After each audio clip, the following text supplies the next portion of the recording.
Good morning class. Today topic is a fourth order, new towns and townspeople. Now let's start our topic. Expansion in agriculture was accompanied by growth in the three related areas.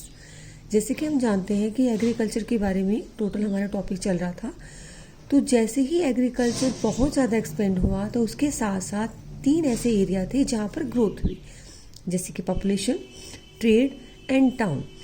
From रफली 42 million in 1000, तो वहाँ 1000 के अंदर 42 million people की population थी.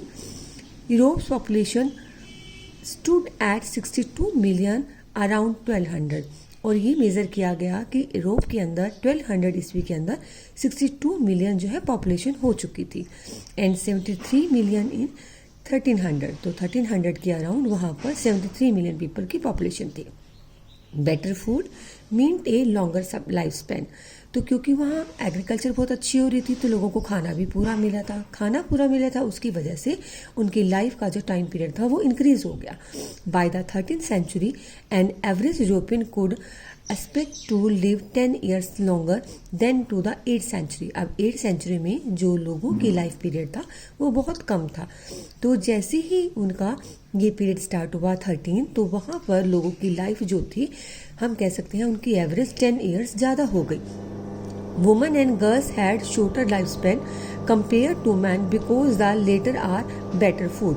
अब women और girls की जो लाइफ स्पेन थी वो बहुत ज़्यादा कम थी क्योंकि उनको उतना बेटर खाना नहीं मिलता था. The towns of the Roman Empire had become deserted and the ruined after its fall. अब टाउन जो रोमन एम्पायर के अंदर थे वहाँ अगर कहें तो वो बहुत ज़्यादा डेजर्ट के अंदर वो लोग रहते थे, एंड धीरे धीरे ये सब कुछ खत्म होने लग गया. But from the 11th century as agriculture the raised and become able to sustain higher level of the population. अब 11th सेंचुरी में एग्रीकल्चर ज़्यादा से ज़्यादा इंक्रीज हुई और अब उनके पास पॉपुलेशन जो थी वो सस्टेन होने लग गई, यानी सब कुछ जो है बहुत अच्छी तरह से चल रहा था. Town began to grow again, अब टाउन दोबारा से बनने लगे. Peasants who had surplus grain to sell needed a place where they could set up the selling centre and where they could buy tools and cloth. अब जो किसान थे उन्हें बहुत ज़्यादा बचत हो रही थी जहाँ वो अपना अनाज बेचने जाते थे, और वो अनाज ऐसी जगह बेचते थे जहाँ पर कि सेंटर होता था बेचने का, और वहीं से वो लोग अपने लिए टूल्स और क्लोथ भी परचेज कर आते थे. They led to the growth to periodic fairs and small marketing center which gradually developed town-like features. A town square, a church, road where merchants built shops and homes. अब इसके साथ साथ जैसे ही धीरे धीरे वहाँ पर ग्रोथ होने लगी, उन्होंने मेले लगाने लगे और छोटे छोटे मार्केट्स जो है सेंटर के अंदर बनाने लग गए. अब इससे क्या हुआ, टाउन और ज़्यादा डेवलप हुई और इसके साथ साथ उसको कुछ फीचर्स भी मिलने लगे जो उस टाउन के अंदर पाए जाते थे. जैसे टाउन स्क्वेयर टाइप में होता था, हर एक टाउन में चर्च होता था, रोड्स वो वेल डेवलप थी, और मर्चेंट्स जो थे उन्होंने अपने वहीं पर घर और दुकानें बनाना शुरू कर दिया. And office where those who govern the town could meet. अब उन्होंने एक वहाँ पर ऑफिस भी बनाया जहाँ से वो पूरे टाउन को गवर्न करते थे. In other places town grow around large castles, bishops, states और लार्जर चर्चेस. अब दूसरी जगह पर जो था टाउन जो है ग्रो हो रहे थे तो वो बड़े बड़े वहाँ कैस्टल्स थे, बिशॉप्स थी और स्टेट थी, और इसके साथ साथ बड़े बड़े चर्चेस भी थे. धीरे धीरे मतलब हम ये कह सकते हैं कि वहाँ पर टाउन जो है वो न्यू टाइप में डेवलप होने लग गए थे. In town instead of services people paid a tax to the lord. अब ये सर्विस तो वहाँ थी टाउन में, लेकिन इसके अलावा वहाँ जो रहने वाले लोग थे उन्हें अपने लॉर्ड्स को एक टैक्स पे करना पड़ता था, जिसके लिए वो जमीन जिस लॉर्ड से परचेज करते थे. On which the town stood. Town offered the prospect of paid work and freedom from the lord's control for young people from peasants family. अब लोग क्या करते थे, उन्हें ये लगता था कि जो भी काम वो कर रहे हैं डिफरेंट टाइप का वो बहुत ज़्यादा बढ़ता जा रहा था. अब उनको ये लग रहा था कि वो पेड वर्क करें, कि कोई भी काम करें उसके लिए वो पैसा दें, या फिर वो बिल्कुल फ्री हो जाएं लैंड के कंट्रोल से. तो यंग जो पीपल थे उन्होंने ऐसा ही करना शुरू कर दिया जो पीजेंट फैमिली से बिलोंग करते थे, और उन्होंने जो लॉर्ड्स थे उनकी जो वर्क कर रहे थे उसको छोड़ना शुरू कर दिया.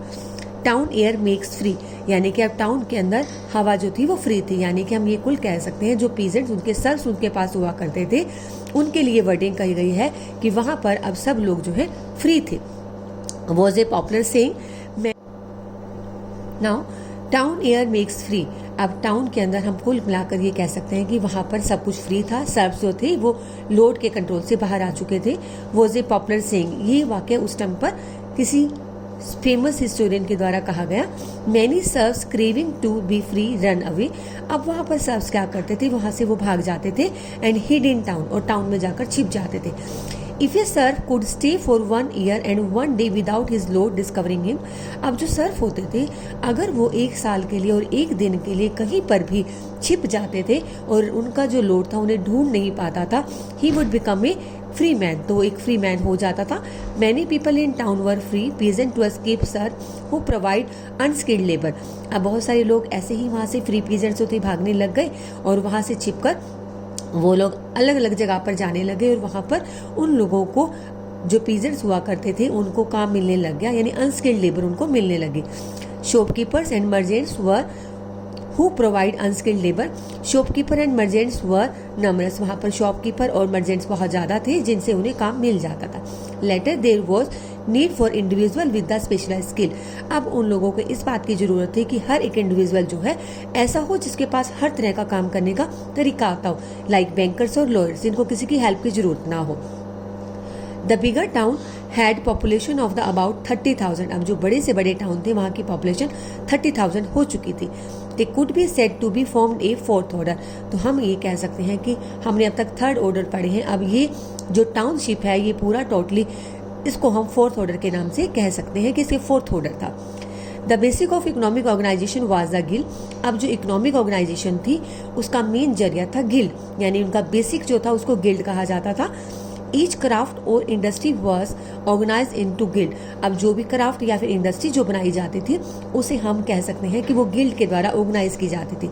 And association which control the quality of product, its price and its cell.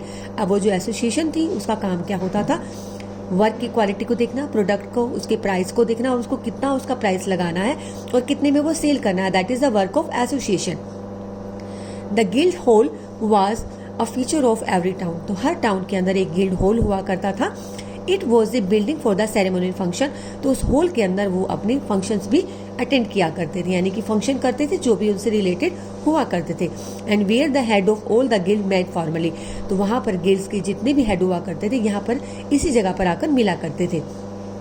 Guards petrol the town walls and the magicians were called to play at feasts and in the civic processions and innkeepers looked after travels। तो हर एक का अपना काम था।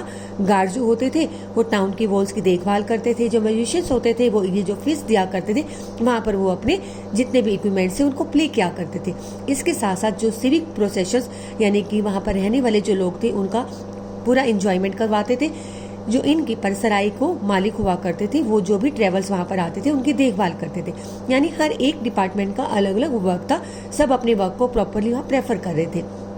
Next, by the 11th century new trade routes with West Asia were developing. तो हम लोगों ने देखा कि 11th सेंचुरी के अंदर न्यू ट्रेड रूट बन चुके थे। वेस्ट एशिया जो था वो बहुत ज्यादा डेवलप हो चुका था। इसके साथ ही Scandinavian merchants were sailing south from to north sea to exchange furs and hunting hawks for cloth. अब वहां पर जो स्कैंडिनेवियन जो मर्चेंट्स थे, व्यापारी जो थे, उन्होंने वो वहां अपने साउथ एरिया से आकर नॉर्थ सी के द्वारा वो आते थे और अपना जितना भी उनके पास फर्स और हंटिंग हॉक्स हुआ करता था उन चीजों को वो अपनी चीजों को देकर उसके बदले हॉक्स पर क्लोथ लेकर जाते थे, यानी वो एक्सचेंज कर लेते थे जो चीज उन्हें जरूरत होती थी। English trader come to sell tin. English trader जहां पर आए और उन्होंने अपना टिन बेचना शुरू कर दिया। In France by the 25th century commerce and craft begin to grow. अब 12th सेंचुरी के अंदर 1250 के अंदर जो वहां पर कॉमर्स और क्राफ्ट था वो बहुत ज्यादा ग्रो होने लग गया। Earlier craftsman used to travel from manor to manor. तो अब जितने भी क्राफ्ट्समैन थे उन्होंने ट्रेवल करना शुरू कर दिया, एक महल से दूसरे महल में जाकर अपनी चीजों को बेचते थे। Now they found it easier to set in one place. अब उनके लिए ये जरूरी हो गया था कि वो एक जगह पर सेटल हो जाएं, where goods could be produce, जहां पर वो अपने मटेरियल को प्रोड्यूस कर सके और ट्रेड कर सके अपनी खुद की रोजी के लिए। As a number of town grow and trade continue to expand. इस तरह से बहुत सारे टाउन ग्रो होने लगे और ट्रेड जो थी वो कंटिन्यू एक्सपेंड होने लगे। Town merchants become rich and powerful. Town के जो मर्चेंट्स थे वो बहुत अमीर हो चुके थे, पावरफुल हो चुके थे। And revealed the power of the अब जितने भी टाउन मर्चेंट्स थे वो इतने ज़्यादा रिच और पावरफुल हो चुके थे कि वो अब नोबेलिटी के खिलाफ खड़े हो सकते थे और उनके साथ अपने वर्क को शेयर कर सकते थे। Next cathedral town. तो कैथेड्रल टाउन क्या होते हैं, जहाँ पर हमारे चर्च होते हैं और चर्च से रिलेटेड जो टाउन थे हम उनके बारे में बात करेंगे। One of the ways that rich merchants spend their money was by making donation to churches. अब जो बड़े बड़े अमीर लोग थे, हम कह सकते हैं जो व्यापारी लोग थे, उन्होंने अपना पैसा खर्च करना शुरू कर दिया, चर्च को डोनेशन देना शुरू कर दिया। From the 1250 century large churches called the cathedrals. तो जितने बड़े वहां पर चर्च हुआ करते थे उसको कैथेड्रल्स के नाम से जाना जाता था। वर बीइंग बिल्ट इन फ्रांस, ये फ्रांस में बनाने शुरू किए गए थे। These belonging to monasteries, अब ये सारे बिलोंग करते थे मोनेस्ट्रीज थे, but different group of people contribute to their construction with their own labour material और मनी। तो अब वहाँ पर डिफरेंट टाइप के जो पीपल थे, यानी अलग अलग तरह के लोग जो हैं अपना कंट्रीब्यूशन देते थे जो उनके पास होता था चर्च को कंस्ट्रक्ट करने के लिए। लाइक लेबर दे दी, किसी ने मटेरियल दे दिया और किसी ने मनी दे दी, यानी हर एक का अपना एक वर्क होता था, उसके अकॉर्डिंग वो अपना जो भी प्रोसेस था उसको फॉलो कर रहे थे। Cathedrals were built of stone, यहाँ पर स्टोन यूज किया जाता था।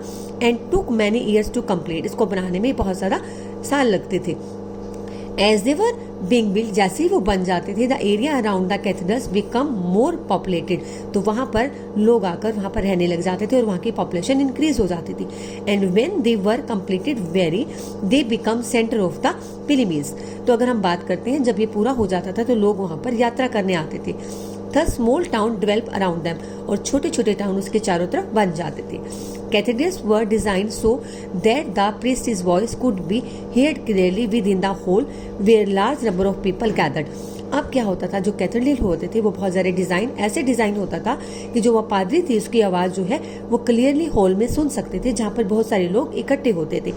And so that the singing by monks could sound beautiful and the chiming bells calling people to prayer could be heard over a great distance। अब वहां पर क्या था, जो भी वहां के मॉन्क्स हुआ करते थे जब वो वहां पर गाना गाते थे तो उसकी साउंड जो है बहुत ब्यूटीफुल लगती थी, और वहां की जो चिमिंग बेल्स थी जब वो उसको बजाया जाता था जो लोग जो प्रेयर के लिए इकट्ठे हो जाते थे, मतलब उन्हें प्रेयर पूरी सुनाई देती थी, वो सुन सकते थे चाहे वो कितनी ही दूर क्यों ना हो।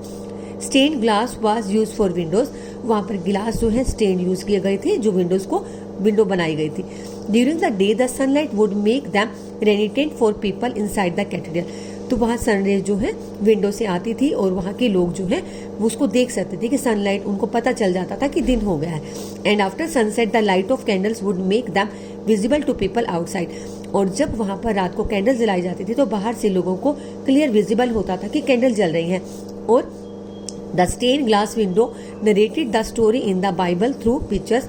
तो यही स्टोरी पूरी बाइबल में बताई गई है कि स्टेन ग्लासेस के बारे में, विच लिटरेट पीपल कुड रीड, जिसको जो पढ़े लिखे लोग हैं वो उसको रीड कर सकते थे। Now next topic is the crisis of the 14th century. तो क्या क्राइसिस हुई 14th सेंचुरी के अंदर?